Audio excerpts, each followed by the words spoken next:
vais vous parler de la nostalgie. C'est un livre qui m'a échappé et je voudrais d'abord raconter comment. Et puis, j'essaierai de décrire quelques moments qui me paraissent importants à partir de la question « Quand donc est-on chez soi ?» C'est le sous-titre de ce livre. « At home », ce sera traduit. C'est un livre qui m'a échappé parce que c'est un livre de commande. Je n'aurais jamais voulu faire ce livre si on ne me l'avait pas demandé. Et comme souvent les commandes, eh bien, il se passe des choses qu'on n'attendait pas. Ce livre est un livre...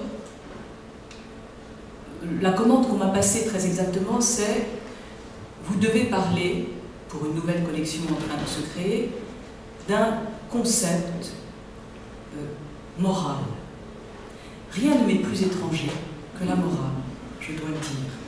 C'est-à-dire que pour moi, la morale, l'éthique, est beaucoup trop souvent l'alibi du politique.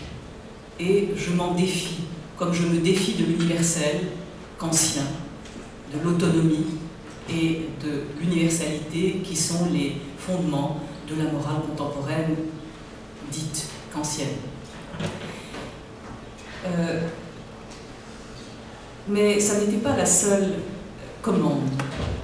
La commande plus précise, c'est « vous devez partir de quelque chose qui vous est arrivé, de quelque chose qui vous concerne et qui vous regarde. » Et là, ça devient beaucoup plus étrange, puisqu'on est obligé de mélanger les genres. Et c'est cela qui m'a intéressée. Partir de quelque chose de subjectif pour proposer quelque chose, disons, de philosophique, de scientifique. Et cela m'a été possible grâce à un moment très particulier de ma vie qui est ce qu'en espagnol on appelle jubilación, c'est-à-dire que je suis à la retraite, I am retired. C'est pourquoi j'ai le plaisir de ne plus être obligé de parler à des pairs. Le peer-to-peer, c'est fini. Et donc, être à la retraite permet une extrême liberté que je n'ai jamais connue jusqu'ici. Et c'est mon premier livre, si vous voulez, de liberté, où j'ai le droit et la possibilité réelle de mélanger les genres, de faire autant de littérature que de philosophie. Ce qui est complètement interdit dans la typologie disciplinaire en France. Absolument exclu. Et de même, mélanger le subjectif et l'objectif, parler de ce qui vous arrive en parlant de philosophème, de concept, c'est absolument exclu aussi, très mal vu. Donc, je me suis autorisée d'être hors des cadres habituels de la philosophie et de la philologie. Et j'ai choisi comme notion pseudo-éthique, puisque, encore une fois, l'éthique, je m'en méfie, la nostalgie, c'est-à-dire quelque chose qui me permettait de parler de ce qui m'intéresse pour de bon, à savoir la langue, les langues. Et j'ai donc choisi de faire une typologie, ou un semblant de typologie, ou une ébauche de typologie, de comment on se comporte avec sa propre langue, quelles sont les possibilités qui sont offertes et comment, avec ou sans sa propre langue, on peut se sentir chez soi. L'exemple, disons, le point de départ subjectif, c'est le fait que, depuis maintenant 35 ans, j'ai une maison en Corse. Une île qui n'est vraiment pas chez moi. C'est-à-dire que la Corse est habitée par des Corses. Et les Corses tiennent à être Corses. Et ceux qui ne sont pas Corses ne sont pas Corses. Bon. Donc je ne suis pas Corse et j'ai une maison en Corse. Vous savez qu'en Corse, les maisons sautent parfois quand on en a assez des gens. Donc j'ai une maison qui n'a pas sauté, à vrai dire, elle avait sauté avant que je l'achète. Donc c'était commode. J'ai donc une maison en Corse qui n'est pas chez moi. Je ne suis pas corse, je n'ai pas d'origine corse, pas de racines. dans cette île. Et c'est là que je me sens chez moi. C'est-à-dire que c'est là que j'ai envie de rentrer. C'est là que, pour moi, quelque chose de l'ordre du home et du retour se fait, a lieu. Au point, puisqu'il faut que je raconte le début de ce livre, au point que eh bien, mon mari y est enterré et que j'y ai ma propre tombe, ouverte encore, pour l'instant. Donc, une manière différente d'habiter, d'être, à vrai dire, accueilli. Et c'est cela dont je voudrais parler, c'est au fond cela le thème de ce livre, c'est le fait qu'on se sent chez soi, non pas quand on a des racines, du moins c'est mon cas, non pas là où j'ai des racines, pour autant que j'en ai, mais là où je suis accueillie. Et là où on m'accueille, d'ailleurs, avec ma langue, car le corse est aussi une langue différente du français, proche de l'italien, et auquel les Corses tiennent beaucoup. Donc voici autour de quoi j'ai organisé cette réflexion. Autour, à vrai dire, de 3 textes que je vous lirai. Le premier texte est tiré d'Homère, de l'Odyssée d'Homère, et c'est le texte proprement clé pour la nostalgie. C'est-à-dire que toute l'Odyssée d'Homère, c'est un récit du très difficile retour d'Ulysse chez lui, à Ithaque, et la manière dont il éprouve de la douleur pour rentrer. Mais c'est un tout petit peu plus compliqué, vous allez le voir. Le deuxième texte, c'est un remake de l'Odyssée, fondamentalement différent. Un remake qui est fait pour asseoir l'Empire d'Auguste et pour asseoir le latin comme langue autre que le grec, comme langue d'empire. C'est la fin de l'Énéide de Virgile. Et le troisième texte est un texte beaucoup plus contemporain. C'est un texte d'Hannah Arendt lorsqu'elle était ici, aux États-Unis, et à vrai dire, qu'elle s'y sentait en exil. Et c'est un texte qu'elle écrit à cheval sur plusieurs langues, dans plusieurs langues, dans son journal de pensée, Den Tagebuch. Ce texte se conclut par l'évocation de la chancelante équivocité du monde. C'est cela, en effet, qui pour moi domine le sentiment de la nostalgie.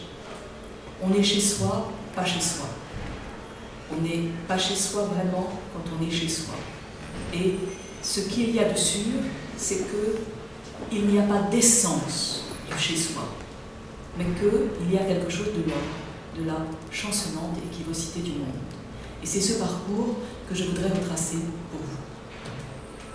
Donc ce parcours qui travaille sur le rapport entre langue maternelle, et patrie, et qui essaye de le libérer un peu.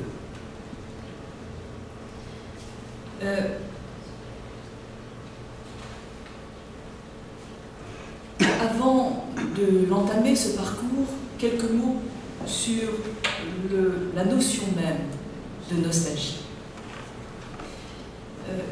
La nostalgie, c'est un mot grec. Nostos, algos.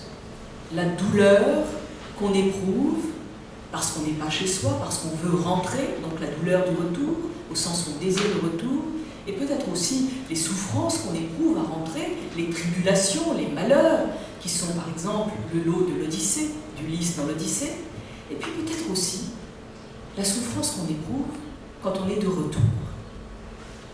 Est-ce que ça suffit d'être rentré? Donc ce sont tous ces sens de nostalgie qui sont sous le mot nostos, algos, douleur de retour. Mais ce mot n'est pas un mot grec, il est formé de mots grecs, il a l'air grec. Ça pourrait définir l'Odyssée. C'est le mot qui pourrait contenir le mot-clé de l'Odyssée, puisqu'on parle de keywords aujourd'hui. Eh bien, pas du tout, il n'existe pas. Ça n'est pas un mot grec, c'est un mot suisse. C'est un mot qui a été fabriqué par un médecin suisse pour protéger les Suisses de la garde suisse du roi de France et aussi du pape, qui, quand ils entendaient le rance des vaches, leur chant natal, et puis, quand ils ne l'entendaient pas aussi, désertaient pour rentrer chez eux. Et un Suisse, ça coûte très cher. Et un déserteur, on le passe par les armes. Donc, il fallait trouver quelque chose pour arrêter de tuer ces Suisses qui désertaient pour rentrer chez eux. Eh bien, ce quelque chose, un médecin suisse l'a trouvé, il a appelé ça une maladie, la nostalgie. La nostalgie, comme on a une névralgie, une lombalgie. Et les Suisses malades étaient traités, c'est-à-dire qu'on les envoyait chez eux. Parfois, on les envoyait juste une journée. Parfois, ils allaient chez eux, ils regardaient leur village et ils rentraient. Et ils étaient guéris pour un bout de temps. Donc, voilà ce que la vraie charge de ce mot, qui vous dit une chose déjà, qui est qu'au fond, il ne faut pas se fier à l'origine. On aurait pu vraiment croire que l'origine de la nostalgie, c'était l'Odyssée. Non. L'origine de la nostalgie, c'est la maladie des gardes suisses qui ont envie de rentrer chez eux. Attention à l'origine. Et au fond, tout mon travail, qui est un travail, si vous voulez, de quelqu'un qui a fréquenté Heidegger, est un travail de défiance à l'égard de l'origine. Et c'est cela que j'essaie d'expliquer dans la nostalgie. Alors, voyons tout de suite, peut-être permettez-moi de vous donner quelques phrases, de lancer quelques phrases autour desquelles mon talk va s'enrouler. Je vous l'ai dit parce que la séquence peut faire, sinon réfléchir, du moins rêver. Ulysse dit « Femme, qui donc a déplacé mon lit ?»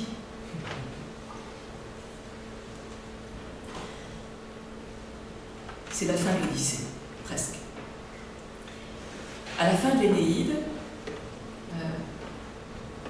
Zeus dit, pour calmer Junon et permettre qu'Énée enfin s'installe et que Rome advienne, tous, devenus latins, n'auront qu'une seule langue. Et Junon est contente. Le grec est oublié, il n'y a plus qu'une langue, le latin. Et Hannah Arendt, lorsqu'elle est interrogée par Günter Grass, qui lui demande si elle regrette quelque chose de l'Europe d'avant Hitler, elle répond « L'Europe pré-hitlérienne, je ne peux pas dire que je n'en ai aucune nostalgie. Ce qui en est resté, il en est resté la langue. » Donc voilà les trois phrases. Une phrase où il ne s'agit pas de langue mais de lit, et vous allez voir de lit enraciné, parce qu'il n'y a qu'une seule langue et que de toute façon on ne se pose pas cette question-là avec les Grecs. Une phrase qui montre comment l'empire latin se construit par le recouvrement de toute autre langue possible, c'est un peu plus compliqué, on va voir, et comment un chez-soi impérial se construit.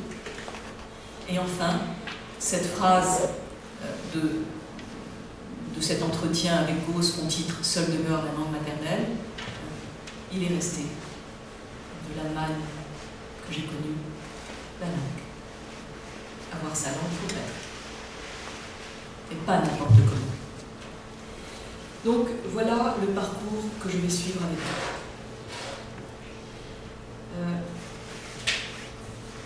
Je commence par Ulysse.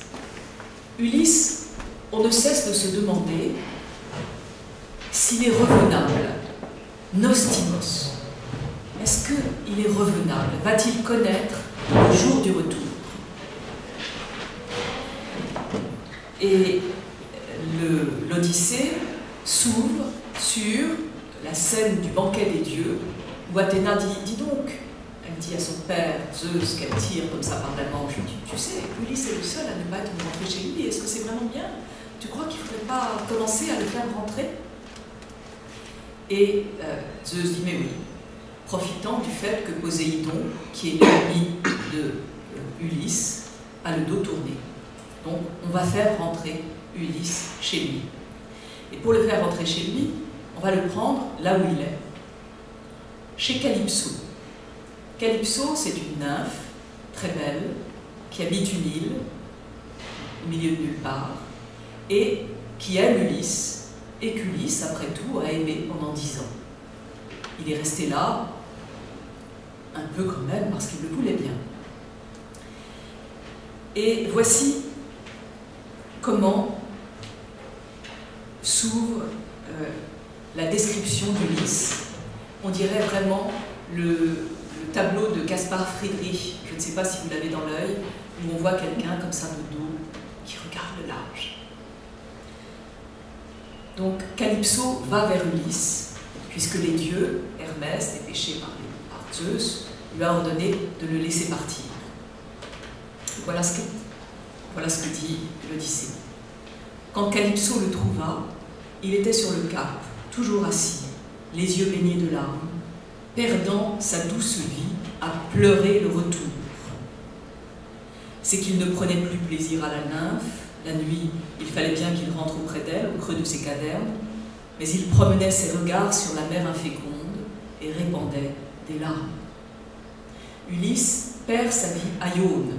Aion, c'est le mot grec qui dit tous les liquides vitaux, la sueur, les larmes, le sperme, la moelle, et qui désigne le temps qui s'écoule, le temps de la vie, non pas le temps cyclique qui revient, mais le temps qu'on perd, et ça donnera l'éternité. Donc Ulysse est là à perdre son Aion, et Calypso lui dit, bon, bah, écoute, tu vas rentrer, mais je suis sûre que tu vas le regretter, car avec moi, tu serais immortel. Je suis immortel, et tu serais immortel. Et Ulysse dit, je préfère la mort. Je préfère la vie, la mortalité. Déesse maîtresse, pardonne-moi, toute sage qu'elle est, je sais qu'auprès de toi, Pénélope est sans grandeur ni beauté, car c'est une mortelle. Toi, tu ne connais ni la mort ni l'âge, mais ce que je veux, ce que j'ai désire tous les jours, c'est rentrer à la maison et voir le jour du retour. Donc voilà l'Odyssée, poème de la nostalgie. Voir le jour du retour. Comment ça se passe, ce retour, pour Ulysse? Il y a deux moments particulièrement intéressants, à mon avis. Le premier, c'est que, quand, après beaucoup de tribulations, il arrive sur Ithaque, il ne reconnaît rien. Il se demande où il est, qu'est-ce que c'est que cet endroit? Chez qui suis-je tombé? Il ne reconnaît rien, et personne ne le reconnaît. Ça fait 20 ans qu'il est parti, il a changé. Mais l'île, le rivage n'a pas trop changé. Le problème, c'est que vraiment, on est chez soi quand on reconnaît et qu'on est reconnu. Tant qu'il n'y a pas cette double reconnaissance, eh bien, on n'est pas vraiment chez soi. Et la fin de l'Odyssée, mais on pourrait interpréter toute l'Odyssée comme ça, c'est un moment de reconnaissance et d'identité, d'identification d'Ulysse. Ulysse commence par aller chez un vieux berger qu'il a chez Eumée, le vieux porcher, et là, on ne reconnaît pas, il faut une intervention divine. Athéna verse la grâce sur lui, charis, la grâce et la bonté, et alors il apparaît tel qu'en lui-même, défatigué, présent. Et c'est alors que Télémaque le reconnaît et lui dit, tout à l'heure, tu étais un vieux couvert de loques, te voilà maintenant comme un dieu des champs du ciel. Cette identité-là, c'est vraiment l'identité païenne, la possibilité de bouger comme ça entre un homme, un animal, un vieux couvert de loques, un chien et un dieu. celui qui arrive en face peut être un dieu. Ça, c'est comme cela que je définirais le paganisme, la différence du polythéisme. Et Ulysse peut être, le divin Ulysse, peut être un dieu. Il peut avoir l'air d'un dieu des champs du ciel, comme il peut avoir l'air d'un vieux couvert de loques. Donc, son fils le reconnaît, puis son chien, Argos, le reconnaît, qui le flaire comme ça. Son chien, 20 ans plus tard, le sniff, l'oreille, c'est le même mot, qui dit l'intuition, la noesis noeseos, c'est-à-dire l'intuition divine, l'esprit divin, et le flair du chien, sniff, l'oreille. Donc, Argos le sent et tombe mort sur son tas de fouillis, mort de joie. Ensuite, la nourrice lui lave les pieds, est encore mendiant, n'est pas encore reconnu par tous, et elle voit une cicatrice qu'avait laissée un sanglier, et elle le reconnaît. Mais dans tout cela, Ulysse ne veut pas encore qu'on sache qu'il est lui. Et en particulier, il ne le dit pas à Pénélope, qui pourtant lui demande des nouvelles d'Ulysse et rêve quand il dort ailleurs, dans un lit qu'elle a fait dresser pour un mendiant, pour un autre mendiant, rêve qu'Ulysse est près d'elle, rêve qu'il est là, rêve que c'est lui. Il ne se déclare pas. Il se déclare seulement auprès de Télémaque, qu'il a reconnu donc, et d'un serviteur pour pouvoir massacrer et les prétendants et les servantes. Et à ce moment-là, enfin, quand il a nettoyé le terrain, il veut se faire reconnaître de Pénélope. Et voilà cette scène extraordinaire de reconnaissance que je veux vous lire.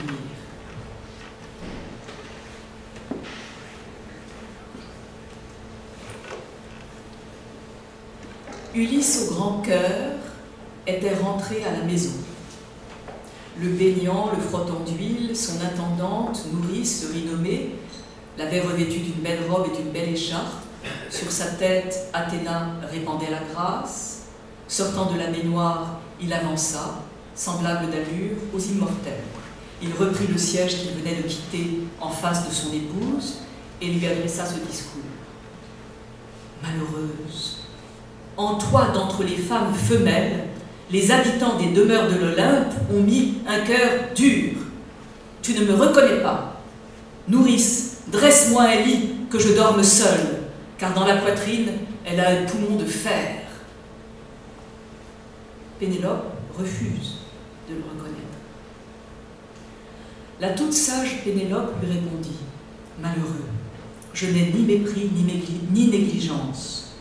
Je ne suis plus surprise. Je reconnais bien celui qui, loin d'Ithaque, partit un jour sur son navire aux longues rames. Va, Euryclée, nourrice, dans notre chambre aux solides murailles, préparer le lit que ses mains avaient fait. Dresse les bois du cadre et mets-y le coucher, les feutres, les toisons et les draps moirés. C'était là sa façon d'éprouver son mari. Mais Ulysse, indigné, répliqua à sa prudente épouse « Ô femme, as-tu bien dit ce mot qui me torture? Qui donc a déplacé mon lit ?» Le plus habile n'aurait pas réussi sans le secours d'un dieu, car un grand signe est façonné dans la fabrication de ce lit. C'est moi seul qui l'ai travaillé, personne d'autre. Un tronc d'olivier feuillu poussait dans l'enceinte, haut, florissant, et son épaisseur était comme une colonne. Je construisis autour en blocs appareillés les murs de notre chambre. Je la couvris d'un toit, et quand je l'eus munie d'une porte au panneau de bois plein, sans fissure, c'est alors seulement que de cet olivier coupant la frondaison, je donnais tous mes soins à équarrir le fût jusque à la racine. Puis, l'ayant bien poli et dressé au cordeau, je le pris pour montant pour cheviller le reste. À ce premier montant, j'appuyais tout le lit, dont j'achevais le cadre. J'y tendis des courroies de cuir rouge éclatant. Je fais donc paraître ce signe au grand jour, et je ne sais pas si le lit m'est toujours planté là, femme, ou si quelqu'un l'a tiré ailleurs en coupant le tronc de l'olivier. Vous avez compris ce qui se passe. Ulysse a construit le lit, a fabriqué son lit à Ithaque, dans un olivier encore enraciné. C'est ça, le lit enraciné. Il a creusé l'olivier et il a fait le lit conjugal dedans. Voilà la conjugalité, être dans un lit enraciné. Et autour de ce lit, il a construit la chambre, et autour de la chambre, il a construit la maison, et ensuite le village s'est déployé. Quand Pénélope dit « Nourrice, va dresser le lit », comme on fait d'habitude en Grèce, c'est-à-dire un lit, un cadre, et puis un bois, puis on met des feutres, etc. Ulysse bondit et se fait par là reconnaître, car lui seul et Pénélope savent comment le lit a été fait. Ses mains, voilà le signe de reconnaissance. Donc le signe de reconnaissance entre Ulysse et Pénélope, c'est ce lit enraciné. Et du coup, quand Pénélope voit Ulysse furieux, quand Ulysse dit « Femme, qui donc a déplacé mon lit », Pénélope ouvre les bras en disant « C'est toi. Ah, c'est toi. Comprends que j'ai voulu t'éprouver. Toi-même, tu ne m'as pas ménagé quand tu ne t'es pas fait reconnaître alors que je te reconnaissais. Quand tu as passé ta première nuit de retour loin de moi. » Donc, la nostalgie est ainsi, si vous voulez, symbolisée dans l'Odyssée par le jour du retour et la reconnaissance via le lit enraciné. Empédon. Empédon autoti. C'est là sans bouger. Et d'ailleurs, il faut savoir que cette même séquence, Empédon autoti, désignera l'être de Parménide. Quand le poème de Parménide décrit l'être, eh bien l'être est décrit avec ces mots-là. Quand même extraordinaire. L'identité même, c'est cela. Rester sur place. Empédon autoti. Les pieds coincés dans le sol. Donc voilà le lit enraciné, voilà le premier sens d'enracinement. Et voilà ce qu'Ulysse, à la fois ce qui le fait reconnaître et ce qu'il retrouve. Voilà, si vous voulez, la conjugalité extrême. Et qu'arrive-t-il ensuite? Eh bien, il arrive qu'Ulysse reste une nuit. Heureusement, les dieux suspendent l'aurore, arrêtent son char, et on ne sait pas combien de temps dure la nuit, mais il reste une nuit, et il repart. Une longue nuit d'amour retrouvée, et il repart pour obéir à une prophétie du devin Tirésias. Lorsque Ulysse est descendu aux enfers, Tirésias lui a dit « Quand tu seras rentré, il faudra repartir aussitôt. » Il faudra repartir aussitôt jusqu'à ce que tu prendras une rame sur ton épaule, tu partiras jusqu'à ce que quelqu'un te croise et dise « Étranger, quelle est cette pelle à grains sur ta brillante épaule ?» Tu partiras jusqu'à ce qu'on ne connaisse plus rien de ce qui fait ton identité, la mer, la rame. Il faudra que on prenne cela pour toute autre chose, c'est-à-dire que tu sois vraiment un étranger. Tu repartiras jusqu'à l'extrême étranger. Et à ce moment-là seulement, si ça arrive, tu pourras rentrer. Voyez la complexité de la nostalgie. D'une part, dans l'Odyssée, un lien enraciné, d'autre part, repartir aussitôt jusqu'à le tout autre, le plus extrême étranger. Comme si, d'une part, il y avait la douleur de ne pas être chez soi, et d'autre part, il y avait la douleur de rester chez soi.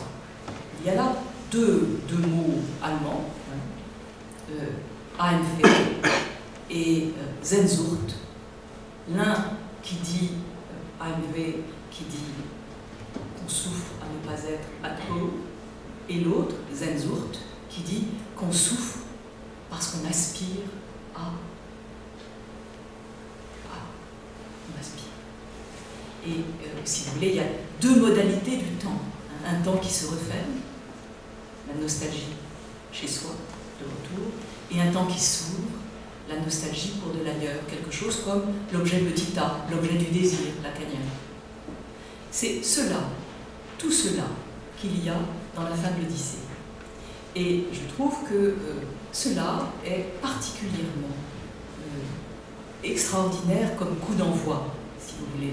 Tout à l'heure, je vous disais que la nostalgie est un mot suisse, oui, mais ce double caractère de ici, maintenant, chez moi, et de toujours, encore ailleurs, ce double caractère est absolument constitutif de l'Odyssée. Évidemment, là, il n'est pas question de langue. Les Grecs, dit Momigliano, et il a raison, étaient fièrement monolingues. C'est-à-dire que Hellénizein veut dire à la fois parler grec et être cultivé, être civilisé et raisonner correctement. Donc, dans la langue grecque, qui se dit logos, et que les latins traduisent à juste titre par ratio et oratio, raison et discours, eh bien, tout est contenu, et au fond, il n'y a pas d'ailleurs, ailleurs c'est les barbares. Donc, Ulysse est revenu dans son bout de Grèce, avec un ailleurs infini. Et c'est le poème de l'Odyssée qui constitue la langue grecque. Tout cela est en somme un immense mouvement d'auto-fondation nostalgique. Il faut au moins deux langues pour que quelque chose d'autre puisse advenir. Au moins deux langues, une vraie déterritorialisation. Et c'est ce qu'on trouve avec l'Énéide. Donc, maintenant, je voudrais vous parler de Énée.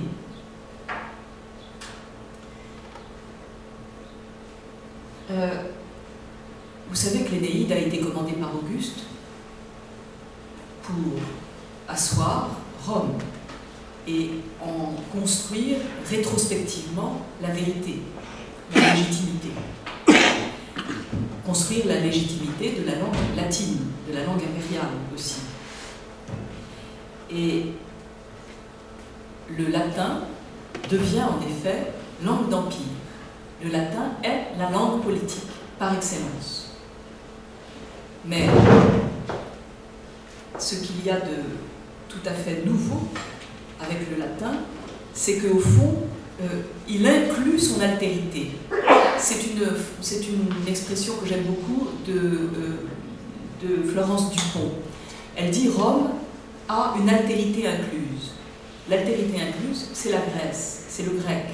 Le grec, c'est la langue de culture qui est interne à l'Empire romain. Et au fond, les Romains ont toujours parlé, ont toujours pu parler trois langues, comme aujourd'hui on préconise pour l'Europe. Le latin, le globish, langue d'empire, le grec, langue de culture, je ne sais pas quelle est la langue de culture aujourd'hui, et la langue maternelle de chacun dans l'Empire. Trois langues. Simplement, Rome n'est fondée que lorsque le latin est dominant, que lorsque le latin domine. Et Énée, l'histoire de l'Énéide, c'est l'histoire d'Énée échappant avec les dieux et son père, les dieux Lars et son père Anchise sur son dos, et échappant après l'incendie de Troie, et cherchant où refonder Troie. Chaque fois qu'il essaye de refonder Troie, ça ne marche pas. Chaque fois qu'il a Troie en tête, ça ne marche pas. En Thrace, il s'arrête, il fonde une ville qu'il voudrait appeler Énéade. Et à ce moment-là, les arbres se mettent à saigner. En Crète, il s'arrête et il fonde une ville qu'il voudrait appeler Pergamée. Et c'est la peste. En Chaonie, voilà qu'il rencontre une petite Troie miniature qui a été fondée par Andromaque, qui a été abandonnée par Pyrrhus. Et cette petite Troie miniature est ridicule. voilà que un ruisseau desséché s'appelle le Xanthe, donc il fuit. Enfin, il abandonne les Troyennes qui veulent s'installer quelque part parce qu'elles n'en peuvent plus d'être trimballées comme ça, de site en site. Il abandonne les Troyennes et alors il peut fonder en se remariant, en se remariant sur place. Sur place, c'est dans le Latium. Là, il va pouvoir s'arrêter. Il y a deux conditions. La première, c'est qu'on ne parle plus grec. Et la deuxième, c'est qu'on épouse une fille du lieu. Et il arrive comme un étranger. Il est demandé comme étranger pour épouser Lavinia. Voilà comment ça se passe. Et voilà le texte qui, à la fin de l'Énéide, explicite à quel moment et pourquoi Énée peut fonder quelque chose qui va devenir Rome. C'est la scène entre Zeus, plutôt Jupiter, et Junon. Junon poursuivait Énée de sa haine et l'empêchait de s'installer. Et voilà qu'elle se rend. Parce qu'elle gagne. Elle gagne parce que Énée se marie sur place, dans le Latium, et parce que uno ore fecit latinos, ils parleront une seule langue, le latin. Donc je vous lis très rapidement cette dernière scène en coupant beaucoup. Voilà ce que Junon répond à Jupiter. Je cède, je quitte ces combats que je déteste. Ce que les lois du destin ne défendent pas, je te le demande pour le Latium et pour la majesté de ses descendants. Lorsque les deux peuples établiront la paix par un heureux mariage, j'y consens. Lorsqu'ils fixeront d'accord les conditions de leur alliance, ne force pas les latins indigènes à changer de nom, à devenir des Troyens, à être appelés les descendants de Teucer. Que ces hommes gardent leur langue et leur costume, qu'il y ait un Latium, qu'il y ait à travers les siècles des rois albins, qu'il y ait une race romaine que les vertus italiennes rendront puissante. Troie est tombée, permet qu'elle ait péri avec son nom. Le créateur des hommes et des choses, Jupiter, lui répondit en souriant, « Tu es bien la sœur de Jupiter, le second enfant de Saturne. Allons, on réprime cette fureur si vainement conçue, je t'accorde ce que tu veux, et vaincu, je me rends de bon cœur. » Les Ausoniens, les Italiens, garderont leur langue maternelle et leurs usages, leur nom restera ce qu'il est, les Troyens ne se fondront que de corps avec eux, je fixerai le culte et les rites sacrés, et tous, devenus latins, n'auront qu'une seule langue. Junon consentit, et la joie lui changea le cœur. Donc voilà la manière dont s'arrête l'Énéide. C'est cette possibilité de, si vous voulez, de rédimer l'exil, d'être en exil chez soi, avec Rome, que l'Empire rend visible dans le monde entier, dans le Goumel, dans le monde habité. Et donc, voilà que Énée et Rome deviennent, avec la langue latine, maîtres du monde. Ce deuxième temps, si vous voulez, de nostalgie, d'exil d'exil d'Énée, s'arrête avec la fondation de l'Empire romain. Dans ce deuxième temps, l'oubli de la langue première, ou plutôt son inclusion dans un tout plus grand, est requise. La nostalgie ne sera plus la nostalgie de Troie, mais tout au plus la nostalgie de la culture grecque, qui ne sera même plus une nostalgie, puisque la Grèce vaincue va vaincre son féroce vainqueur par la culture. Donc voilà comment cette deuxième scène se produit.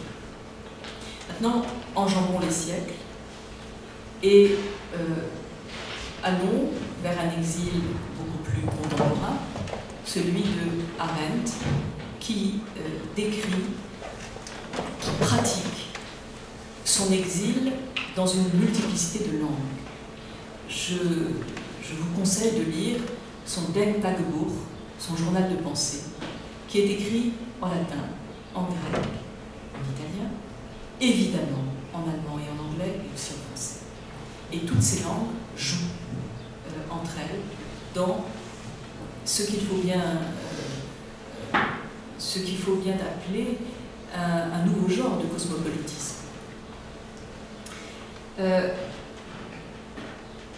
Ce qui me paraît fondamental chez Arendt, et ce sur quoi je veux m'arrêter, c'est qu'elle est la première, me semble-t-il, à délier de manière ferme langue et peuple. Aussi bien dans l'Odyssée que dans l'Énéide, il y avait une connaturalité entre langue et peuple. La langue, le logos était grec, et le grec était troyen, si vous voulez, alors que le latin devient romain.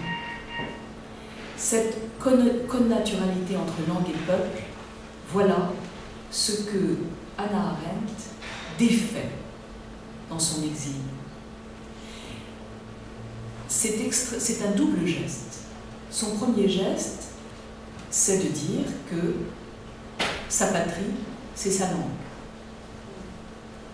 L'allemand, c'est sa patrie. Sa langue maternelle, c'est sa patrie. Et elle décrit la manière dont les chansons de Maurice, dont son invention de philosophe et même de poète, car elle écrit des poèmes dans son Denktagebuch, sont liés à sa langue maternelle. Mais en même temps, simultanément, elle dénaturalise cette langue. Cette langue n'appartient pas au peuple allemand. Et elle ne lui appartient pas à elle non plus. Elle ne s'est jamais sentie, dit-elle, appartenir à aucun peuple, ni allemand, ni juif. L'allemand peut être sa patrie. La langue allemande, mais pas l'allemand. Évidemment pas non plus Israël. Et c'est donc une nouvelle manière de comprendre la langue comme possibilité d'invention et non pas comme enracinement. Alors, je voudrais vous lire d'abord une phrase de Heidegger qui est ce contre quoi Arendt tout entière se dresse et que j'appelle le nationalisme ontologique. Et ensuite, un petit bout de son entretien avec Günter Grass et un petit bout de son journal de pensée. Alors, Heidegger, en 1933,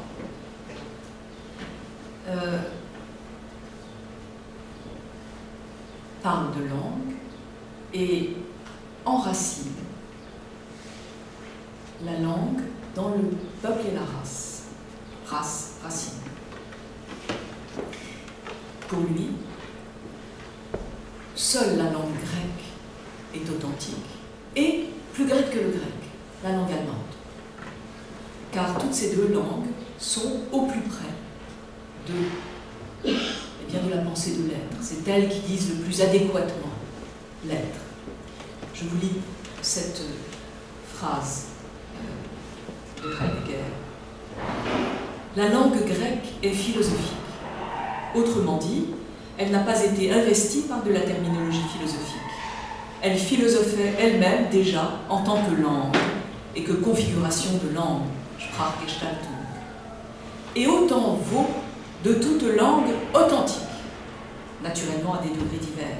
Ce degré d'authenticité, se mesure à la profondeur et à la puissance de l'existence d'un peuple et d'une race qui parlent la langue et existent en elle. Ce caractère de profondeur et de créativité philosophique de la langue grecque, nous ne le retrouvons que dans notre langue allemande. Voilà ce que j'appelle le nationalisme ontologique, un enracinement de la langue en tant que langue de pensée dans la race et dans le peuple grec allemand. Quand Hannah Arendt dit « Je ne me suis jamais sentie appartenir à aucun peuple », et pourtant, l'allemand c'est ma patrie.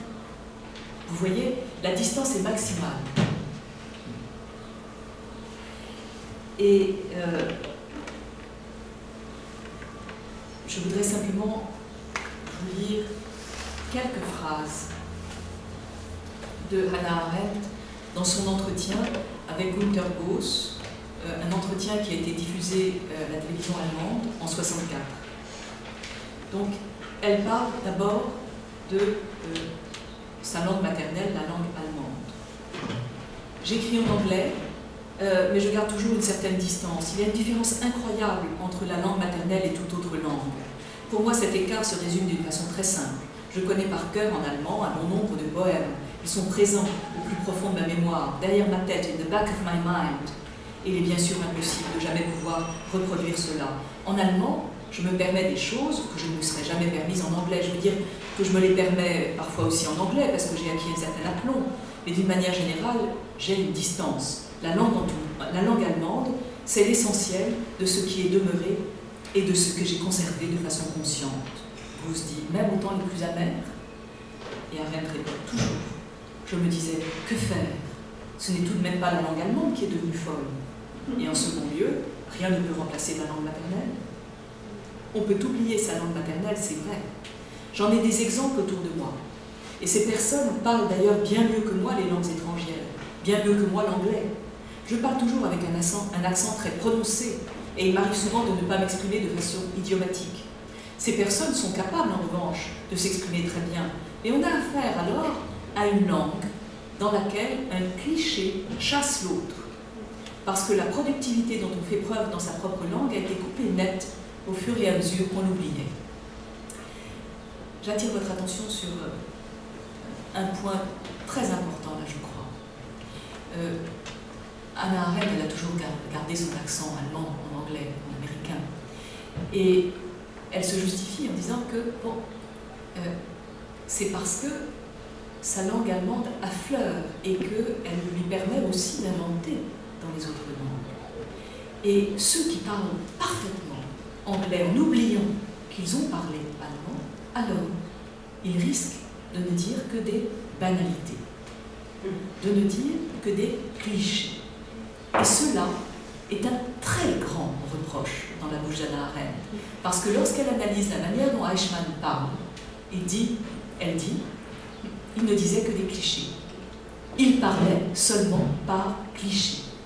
C'est cela, la banalité du mal. Ça va jusque-là. La banalité du mal, c'est pas simplement que le mal soit répandu facilement et soit une chose banale, non. C'est qu'il soit ancré dans la langue comme cliché.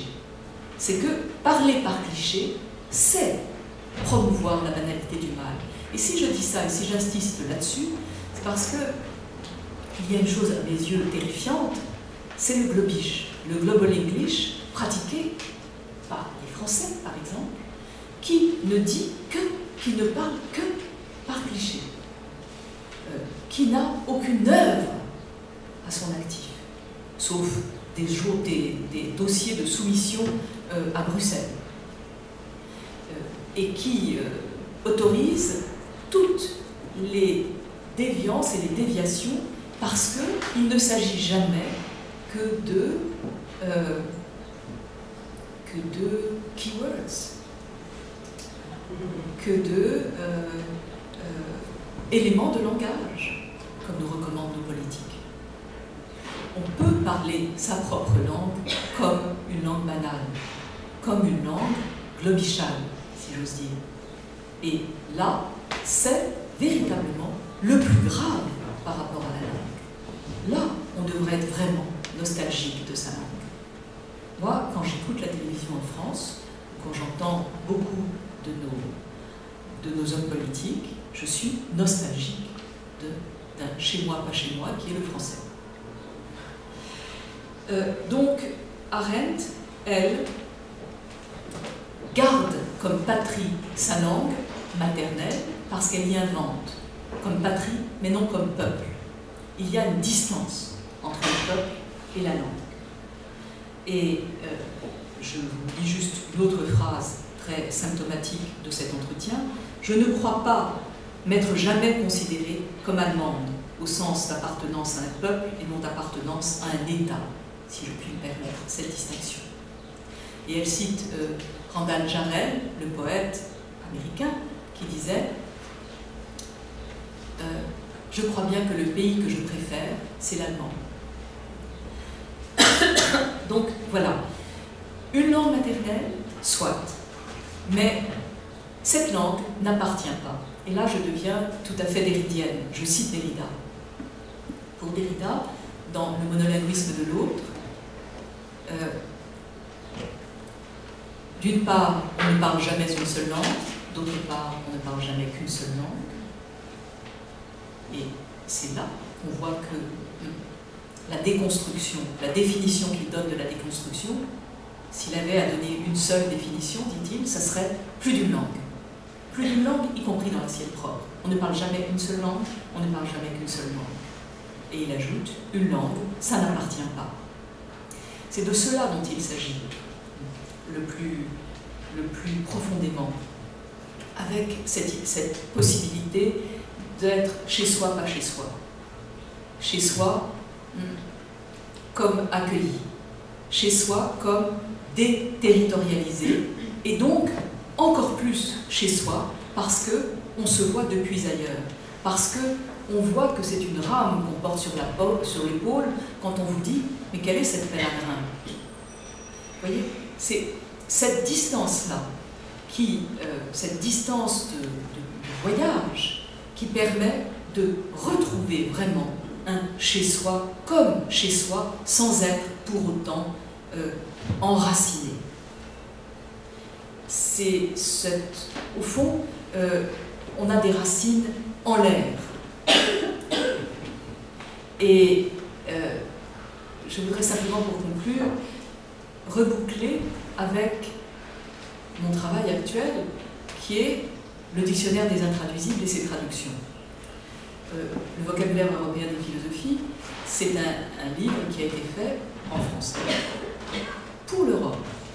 Il avait comme idée, comme volonté, comme intention, d'aller contre le globish et contre le nationalisme ontologique, contre une espèce de non-langue répandue, clicheté, banalité du mal, et contre le nationalisme ontologique que je vous ai fait entendre avec Heidegger. Faire que l'Europe soit véritablement plurilingue, qu'on parle plusieurs langues. Autrement dit, qu'on soit déconstructiviste, si vous voulez, derridien, plus d'une langue, dit Derrida. Hein?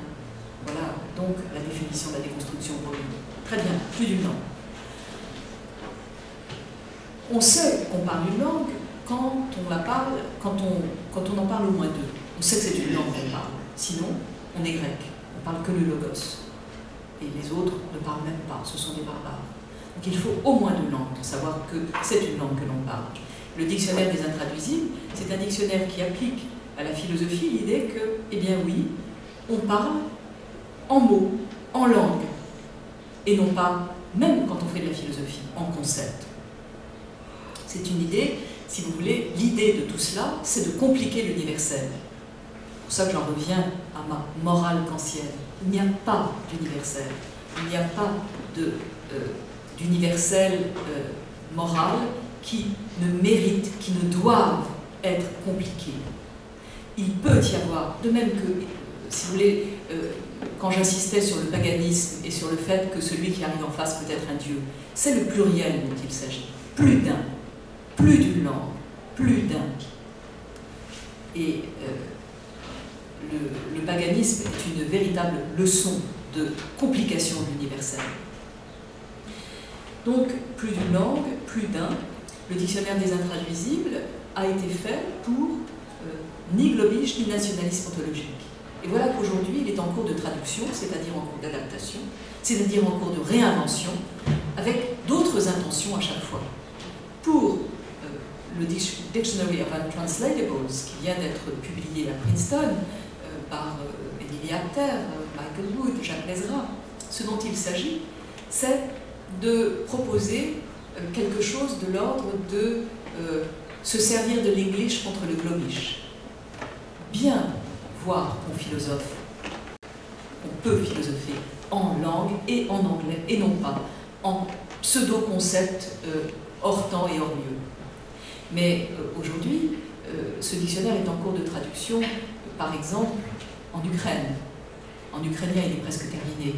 Et il s'agit de montrer pour l'Ukraine que, eh bien oui, il y a une philosophie ukrainienne possible et une langue ukrainienne en dehors de la langue russe et une communauté philosophique ukrainienne en dehors de la langue russe et en lien avec elle. C'est très important que les Ukrainiens soient en même temps en train de traduire en russe. Ce sont les mêmes qui traduisent en ukrainien et en russe pour essayer de comprendre la différence des langues. En roumain, il s'agit, la traduction est aussi presque finie, il s'agit de faire la part entre le slavon et le latin, et de comprendre comment une langue qui était théologique l'est moins. En brésilien, par exemple, il s'agit de comprendre comment le portugais se post-colonialise et quel est l'effet que font les langues indigènes à cette langue portugaise. À chaque fois, en arabe, il s'agit de comprendre là, véritablement comment on peut tracer des liens entre disons, la conception, les termes, la terminologie politique arabe et la terminologie politique européenne. Et en hébreu, où les choses commencent à se traduire, il s'agit de savoir quelle est la différence entre eh bien, l'hébreu biblique et l'hébreu qu'on parle aujourd'hui et comment les mots ont évolué. Donc vous voyez, je décris cela très, très rapidement, simplement pour dire que c'est d'ailleurs qu'on se voit, c'est depuis ailleurs qu'on arrive à se comprendre. Et ce qu'on comprend, alors, c'est très certainement la manière dont on est soi-même, chez soi, à condition de pouvoir être dans ce que Hannah Arendt appelle la chancelante équivocité du monde, c'est-à-dire la pluralité des langues qui s'interpénètrent et désessentialisent les choses. Je voudrais simplement, pour conclure, vous lire une dernière phrase de Hannah Arendt dans son journal de pensée. Elle dit, c'est un titre en juin 50, elle nomme cela « Pluralité des langues ». S'il n'y avait qu'une seule langue, nous serions peut-être plus assurés de l'essence des choses. Vous voyez, l'exil, la nostalgie, c'est nous désassurer de notre propre essence et ne pas être assurés non plus de l'essence des choses. Ce qui est déterminant, poursuit Hannah Arendt, c'est le fait qu'il y ait plusieurs langues et qu'elles se distinguent non seulement par leur vocabulaire, mais par leur grammaire, par leur manière de penser. Et deuxièmement, que toutes les langues puissent être apprises. Étant donné que l'objet qui est là pour soutenir la présentation des choses peut s'appeler aussi bien Tisch que table, table, cela indique que quelque chose de l'essence véritable des choses que nous fabriquons et que nous nommons nous échappe. C'est l'équivocité de sens qui est donnée avec la langue et avec les langues qui rend le monde incertain. Au sein d'une communauté humaine homogène, l'essence de la table est indiquée sans équivoque par le mot table. Et pourtant, dès qu'il arrive aux frontières de la communauté, il chancelle. Table peut vouloir dire tabula, la tablette du changeur, mesa, le plateau de Castille, ou bien trapeza, ce qui a 4 pieds. Cette équivocité chancelante du monde et l'insécurité de l'homme qui l'habite n'existeraient naturellement pas s'il n'était pas possible d'apprendre les langues étrangères. D'où l'absurdité de la langue universelle contre la condition humaine, l'uniformisation artificielle et toute puissante de l'équivocité. Et c'est cette équivocité chancelante du monde que la nostalgie permet d'éprouver en désenracinant. Merci.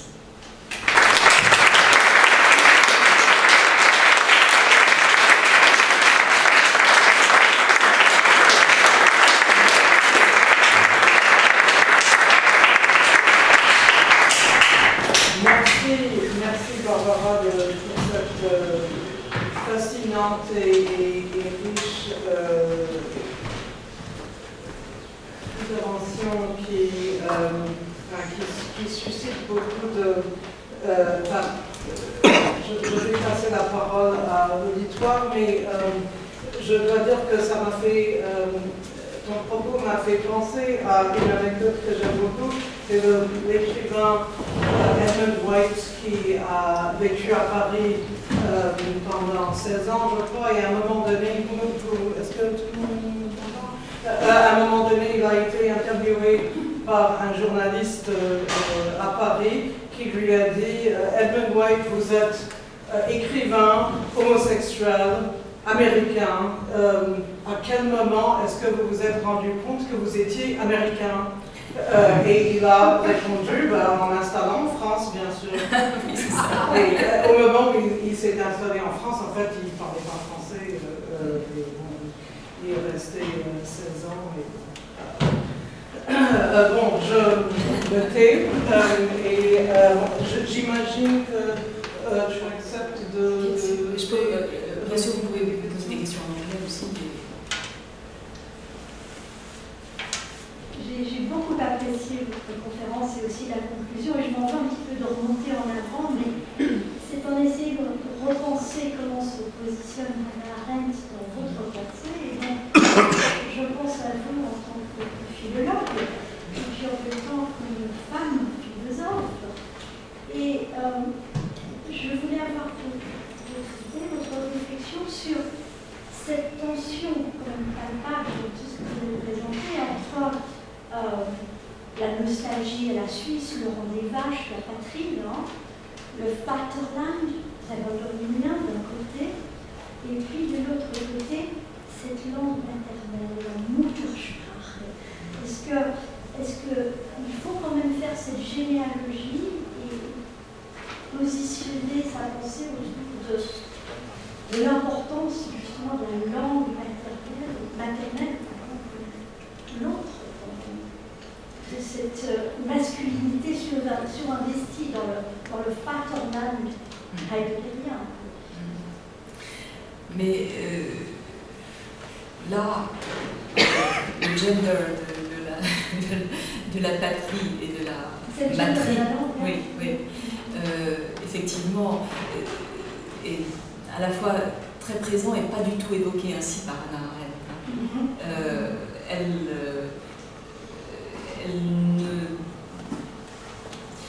D'abord parce que elle-même, elle parle assez peu en tant que femme. Et néanmoins, c'est le en tant que qui compte pour elle. Et si elle ne parle pas en tant que femme, elle parle en tant que juive. Et elle parle en tant que juive quand on s'adresse à elle en tant que juive. C'est le moment où elle a obligation de répondre en tant que juive. Alors, étrangement, elle ne dit pas qu'elle a obligation de répondre en tant que femme quand on s'adresse à elle en tant que femme. Elle démet cette adresse, plutôt. Et j'ai bien conscience que je ne réponds pas à votre question parce que cette tension, elle existe et elle est non dite chez elle, à mon avis. Elle ne parle pas de Vaterland, mais sa manière de dire que sa langue maternelle, c'est sa patrie. C'est la manière de faire tendre ensemble ce double c'est sa manière d'être entière hegelienne. Et dans ce sens-là, vous avez dit qu'elle déconstruit Muttersprache, c'est-à-dire qu'elle en fait un instrument et un outil politique, si vous voulez, qu'elle refuserait cette étymologie ou philologie.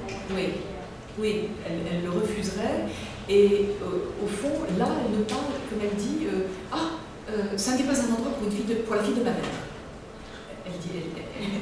elle dit ça souvent. Ah, c'est un endroit pour la fille de ma mère. Voilà. Je voulais poursuivre un peu cette question de normes maternelles, non pas chez Arendt, mais chez vous. Parce qu'il me semble que vous avez précisément évoqué ce cliché, cette banalité, si vous voulez, qui n'a aucune, comment dirais-je, aucun fondement. Il n'y a pas de langue maternelle. N'est-ce pas? Et donc je me demande par rapport à votre propos, précisément, si un autre mythe peut-être qui serait plus utile ne serait pas Babel. Oui, écoutez, je vous remercie de cette question. Je suis en train de fabriquer une exposition qui s'appelle Babel. Babel, traduire. C'est-à-dire que je crois que ce qui compte, c'est l'entre les langues, et que c'est la traduction qui compte. Donc la traduction, c'est pour ça que j'ai voulu conclure sur le dictionnaire des intraduisibles, la traduction, c'est cette circulation de au moins deux, entre au moins deux.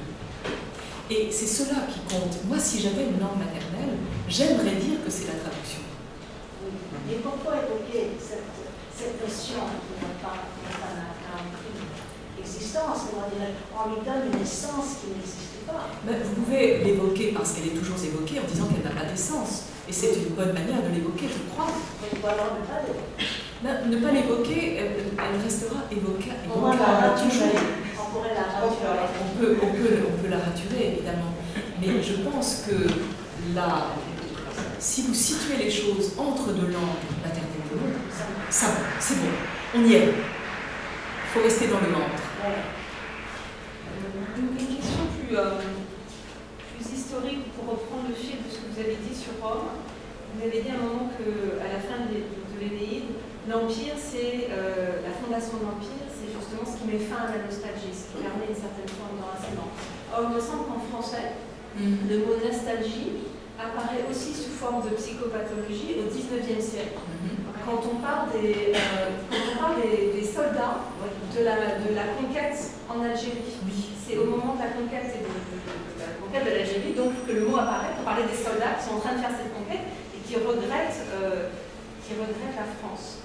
Et donc je voulais savoir ce qu'on fait avec la nostalgie quand le contexte n'est pas le Upper West Side des années 60 et que la chancelante équivocité du monde a une balance de violence c'est plus que de l'équivocité, c'est du conflit et de la guerre. Et vous voyez ce que je veux dire? Oui. Parce que en français, ce mot-là, il s'inscrit dans ce contexte-là. En fait, c'est un empire qui n'est pas un empire seulement culturel, enfin qui se manifeste seulement dans la conquête de l'Empire, dans la conquête de l'Empire colonial. Oui. Je n'ai pas regardé du tout ces contextes, je ne sais pas comment ça fonctionne. Ça ressemble beaucoup à la Suisse. À la Suisse, oui, c'est ça. Sauf que les Suisses, ils étaient plutôt paisibles en fait. C'était la garde du roi ou la garde du pape, c'était des bons gardiens, mais c'était de la garde. C'était pas de l'attaque ou de la conquête. Au fond, c'est plutôt, on avait mis la main sur eux parce qu'ils étaient parfaits. Voilà, c'était des nurses suisses, des gardes suisses. Bon. Mais je n'ai pas du tout réfléchi à.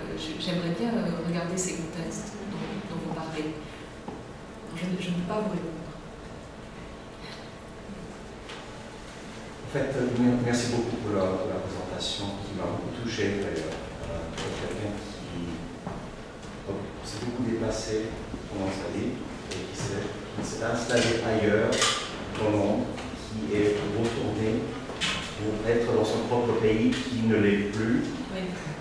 Votre conférence m'a beaucoup touché. Ma question sur la question tourne autour du dépaysement. C'est un mot que vous n'avez jamais prononcé.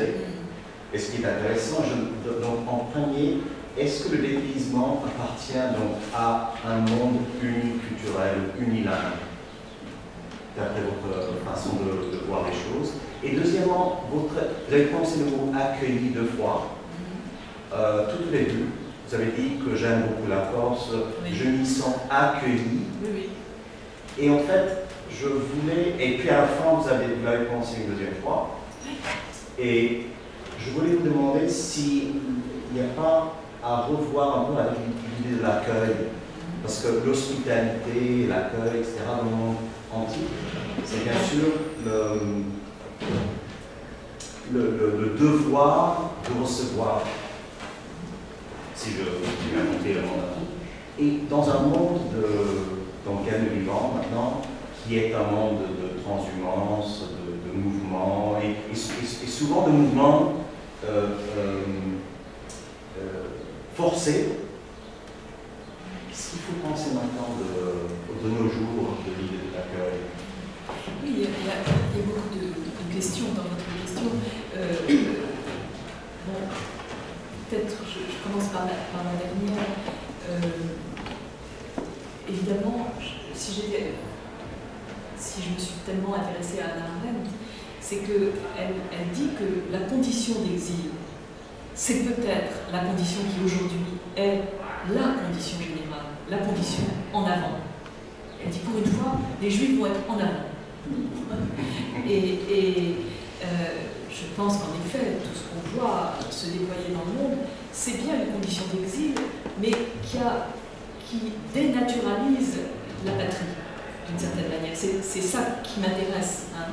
C'est que, et c'est pour ça que je parlais de dénaturaliser la langue maternelle. Donc, ce qui me paraît très important, de dire qu'une langue, ça n'appartient pas, qu'il n'y a pas d'origine, qu'il n'y a pas d'essence. Bon, comme ça, on peut vraiment être accueilli. Bon. C'est là que ça se passe. Alors, moi, il y a une condition, peut-être, si j'ai à décrire le dépaysement et le paysement aussi, du coup. Alors, dépaysement, j'aurais bien employé pour Ulysse en train de ne pas reconnaître son île. C'est bien quand on est dépaysé qu'on commence à comprendre qu'on est américain. Hein, quand on est à Paris, qu'on est américain. C'est-à-dire c'est quand on est dépaysé qu'on se payse. Bon.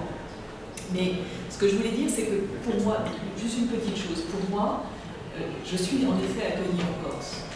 Et en même temps, c'est quelque chose que je reconnais. C'est-à-dire, je n'y suis pas du tout chez moi, mais je m'y reconnais. Pourquoi? Peut-être parce que si j'avais une langue maternelle, et vous allez voir à quel point elle ne l'est pas, ça serait le grec. Et que le grec dit, que vraiment je suis incapable de parler, hein, le grec dit cosmos. Cosmos, c'est une certaine manière d'organisation qui veut dire à la fois ordre, beauté, et puis on peut rajouter luxcalme et volupté, ça ne fera pas de tort, hein, et cette sorte d'organisation-là, elle change tout le temps. C'est-à-dire qu'elle se renouvelle, et ce qui se passe dans une ville, et en particulier en Corse, et en particulier chez moi, j'ose dire, en Corse, devant la mer, c'est que chaque fois qu'on bouge, le monde se recompose. Cette recomposition cosmique, qui est esthétique, d'abord, voilà ce que j'appellerais être chez soi. Pour moi, c'est ça, être chez moi. C'est quand je bouge, ça se recompose. Alors, pour revenir ensuite sur votre remarque sur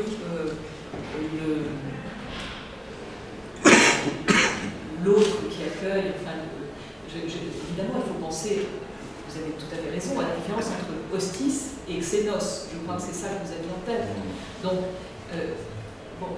xénos grec, c'est celui qui accueille et celui qui est accueilli. C'est-à-dire que c'est le geste réciproque par excellence.